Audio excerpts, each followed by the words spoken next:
Welcome to Rom Wills, Money Matters. Money is a power tool. Money is a power tool. Understand something. And this is more philosophical, but it's something I really want y'all to think about. What is money? I mean, one, it's an idea, but an idea for what? It's a medium of exchange. You want a service or a product from somebody, you give them money.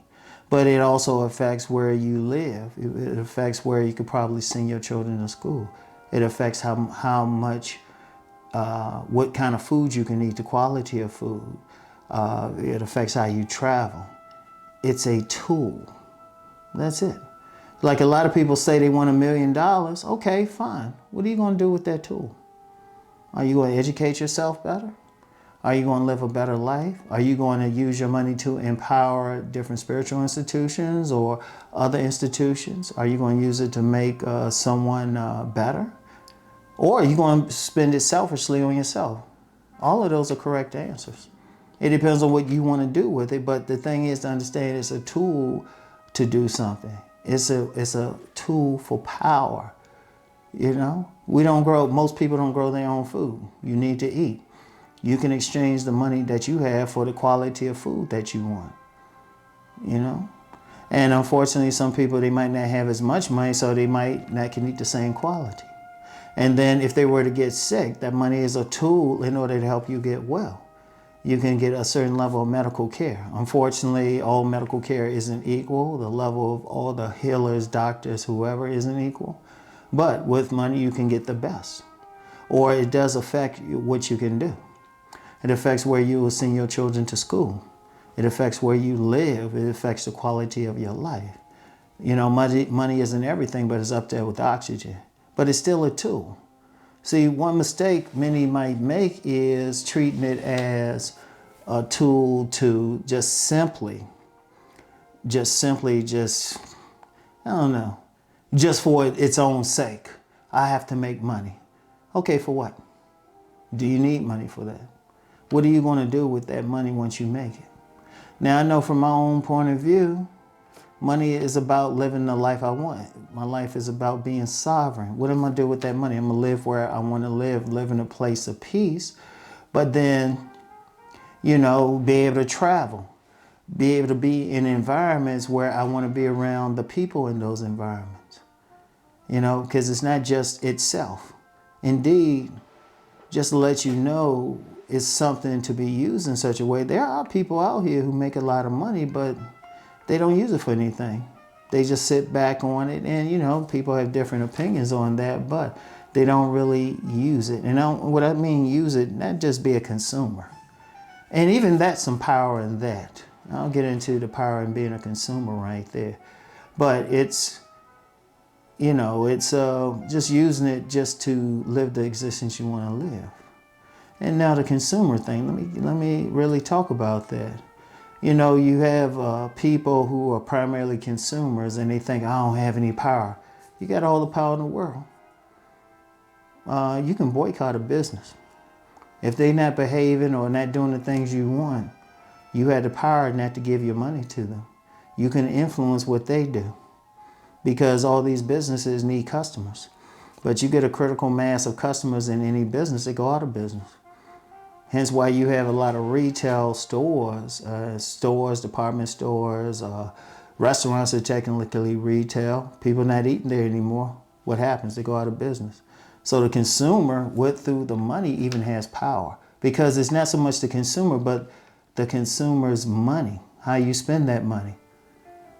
You know, you could live in a neighborhood where, you know, the median income is $500,000. The median household income is $500,000. They got plenty of money.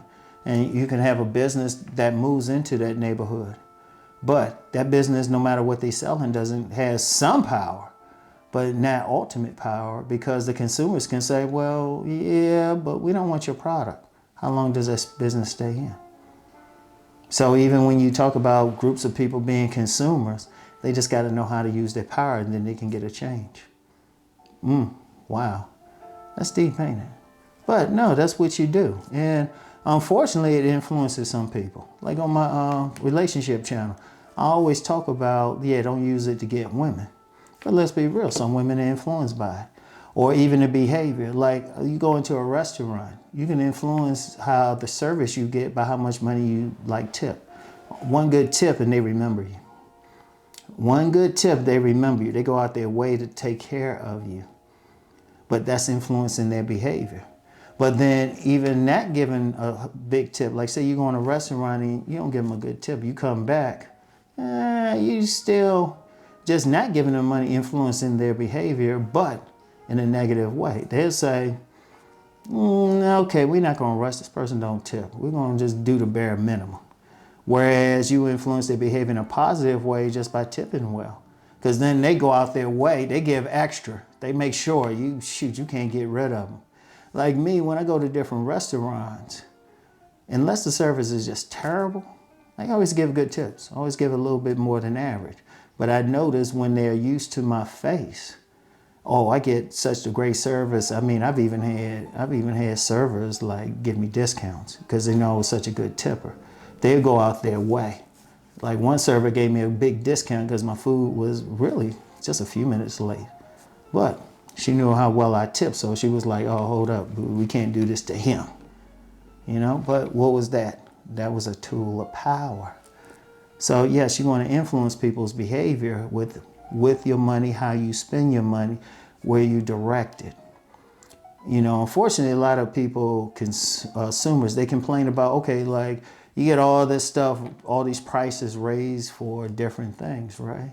And people going crazy with it. If people stop buying the stuff or limit how much they buy it, those prices come down.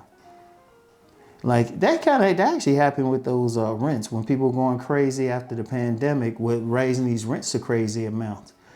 There were many places they weren't getting people who wanted to rent their spot. They had to come back down. They had to come back down to fill the spaces. Look, it's a powerful thing. It's a powerful thing. So you want to understand that. See, understand money. You got to understand it's a tool. It's a tool to get what you want. How you spend it, where you spend it, who you spend it on, who you don't spend it on. You know, even if it's a little bit of money, that's still a little bit of money somebody wants. You're in a position of negotiation. It was like, well, you know what? I don't like the service here. I'm not going to spend money here anymore. They're going to change. People get fired and everything. I want y'all to think about that, okay? Think about, understand that. Don't make money for the sake of just making money. Understand it's a tool to live life as much on your terms as possible. It's a tool of power. And all it is how you spend it. All right?